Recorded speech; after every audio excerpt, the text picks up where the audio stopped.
ইনাম স্যারের মেয়ের মতো করে বিদেশে গিয়ে পড়াশোনা করতে পারে না। তো আমরা তো এই বাংলাদেশে আমাদের এই ক্যারিয়ারটাকে স্বপ্ন দেখি। তো সেক্ষেত্রে আমরা এই বিসিএসটাকে নিয়ে আমাদের স্বপ্ন বুনে আমরা আর অন্য কিছু এই বাংলাদেশে নেই যে করব, যে শিল্প শিক্ষিত শ্রেণীর যে শিল্প এটাও নেই। আমাদের যে শিল্পগুলো আছে আপনারা খবর নিয়ে দেখবেন, বাংলাদেশের অর্থনীতি কৃষি নির্ভর, গার্মেন্টস নির্ভর, তারপর হচ্ছে প্রবাসী শ্রমিক নির্ভর। এখানে তো আর আমাদের অ্যাক্টিভিটিস তেমন একটা নেই।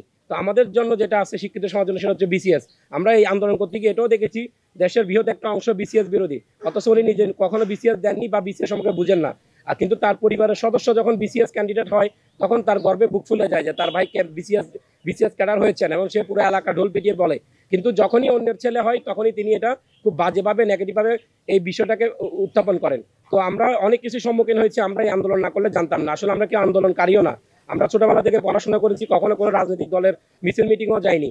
সবাই খুব পড়ুয়া ছেলে, কিন্তু সেই পড়ার টেবিল থেকে আমাদেরকে এই পরিস্থিতির মাধ্যমে রাজপথে নিয়ে আসা হয়েছিল। আমরা মার খেয়েছি পুলিশের, প্রথম দিকে আমরা ব্যাপক মার খেয়েছি, লাস্টের দিকে আমরাও কিছুটা শক্ত অবস্থা নিয়ে দাঁড়িয়েছিলাম।